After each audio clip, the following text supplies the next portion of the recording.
हाँ, तो देखिए हम बात करने जा रहे हैं एक नया टॉपिक आज का, नशीले पदार्थ।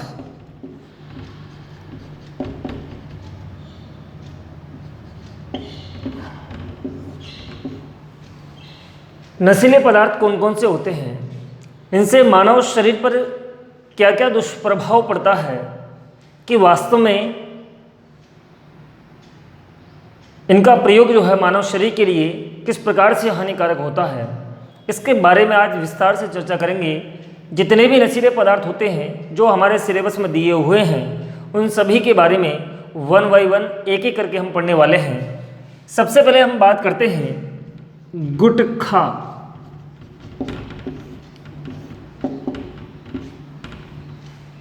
गुटखे के बारे में आप सभी ने नाम सुना होगा। एक बहुचर्चित नाम है जो लगभग सभी की जुबान पर होता है। आजकल तो बड़े बड़े एक्टर्स जो होते हैं वो भी इनका ऐड करते हैं, लेकिन निश्चित रूप से यदि नशीले पदार्थ हैं तो इनका मानव शरीर पर जो है दुष्प्रभाव होता है, ये आप हम सभी जानते हैं, लेकिन फिर भी लोग इसका प्रयोग करते हैं। मैं समझता हूँ कि इनका प्रयोग जो है लोगों को नहीं करना चाहिए, क्योंकि कहीं ना कहीं ये जो है मानव की कार्य क्षमता को प्रभावित करते हैं। मानव शरीर की जो फंक्शनलिटी है, जो पावर है, उसको कहीं ना कहीं जो है उसे कम करने का प्रयास ये करते हैं। सबसे पहले हम बात करते हैं गुटखे के बारे में बात करते हैं। तो सबसे पहले देखिए गुटखा है क्या, गुटखा क्या होता है, कि गुटखे का निर्माण। देखिए गुटखा क्या है कि यह एक लतकारी पदार्थ होता है। क्या होता है? यह एक लतकारी पदार्थ होता है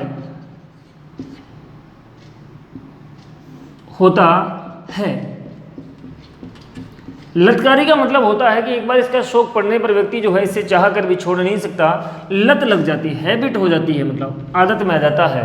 तो यह एक लतकारी पदार्थ है। अब बात करते हैं कि इसका निर्माण जो है वो किस प्रकार से किया जाता है। तो गुटखा यह एक लतकारी पदार्थ होता है जिसका निर्माण कत्था, चूना, सुपारी, संश्लेषित सुगंध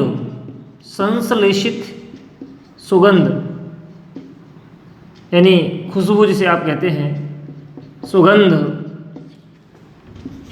धातु के वर्क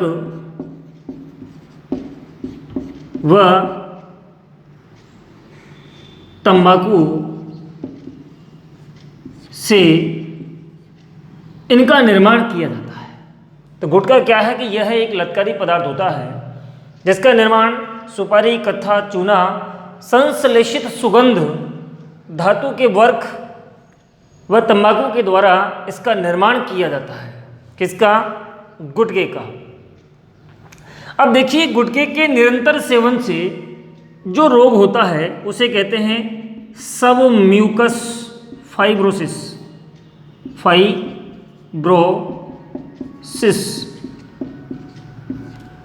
गुटखे के निरंतर सेवन से मानव के अंदर जो है सबम्यूकस फाइब्रोसिस नामक रोग हो जाता है। यह रोग क्या होता है कि इस रोग में जो मुंह व जबड़ा कठोर हो जाता है, यानी मुंह में जबड़े की मांसपेशियां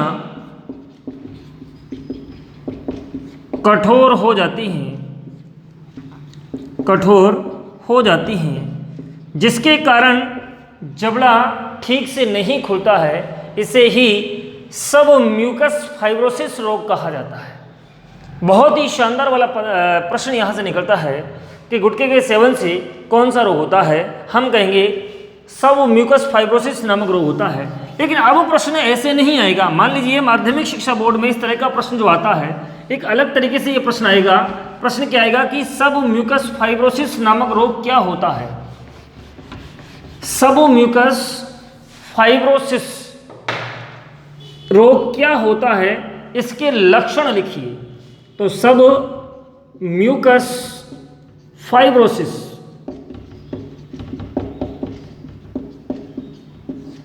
प्रश्न है सबम्यूकस फाइब्रोसिस रोग क्या है, किस कारण से होता है तथा इसके लक्षण क्या है।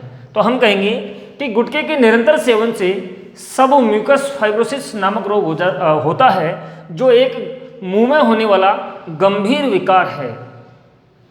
सबम्यूकस फाइब्रोसिस मुंह में होने वाला एक गंभीर विकार है, जो गुटखे के नियमित सेवन से, तंबाकू के नियमित सेवन से यह रोग होता है। इस रोग के क्या लक्षण हैं? तो सबसे पहले देखिए इसके लक्षण क्या है।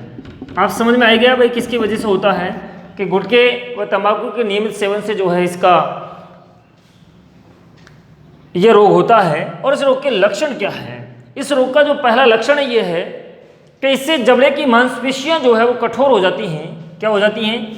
नंबर 1 कि जबड़े की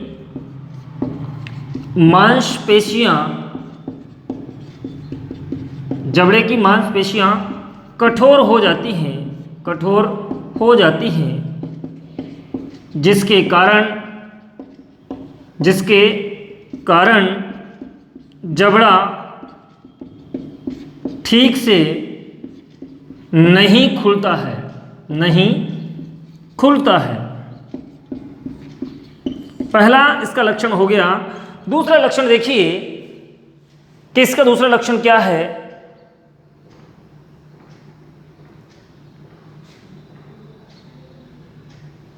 कि इसके कारण जो है मुंह में घाव, इसके कारण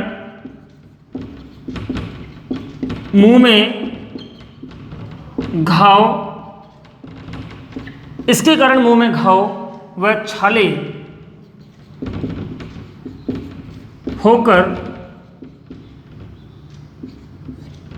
उनमें सूजन आ जाती है, जो कैंसर में बदल सकती है। तो ये इसके दो महत्वपूर्ण लक्षण हैं कि सबम्यूकस फाइब्रोसिस रोग क्या होता है कि यह गुटखे व तंबाकू के निरंतर सेवन से होने वाला एक मुंह में होने वाला एक गंभीर विकार है। इसके लक्षण निम्न है। इसमें गुटखे के निरंतर सेवन से जबड़े की मांसपेशियां जो है वो कठोर हो जाती हैं, जिसके कारण जबड़ा ठीक से नहीं खुलता है, या जिसके कारण मुंह ठीक से नहीं खुलता है। और दूसरा बताया अपन ने कि इसके कारण मुंह में घाव व छाले होकर उनमें सूजन आ जाती है, जो कैंसर में बदल सकती है। तो ये रहे आपके दो लक्षण। तो अब आपको समझ में आ गया कि नशीले पदार्थ कौन कौन से होते हैं। इसमें सबसे पहले हमने गुटखा पढ़ा है। गुटखे में जितने भी प्रश्न बनते हैं वो सभी के बारे में मैंने आपको अवगत करा दिया है, और उनके उत्तर क्या क्या होंगे इनके बारे में भी मैंने आपको बता दिया है।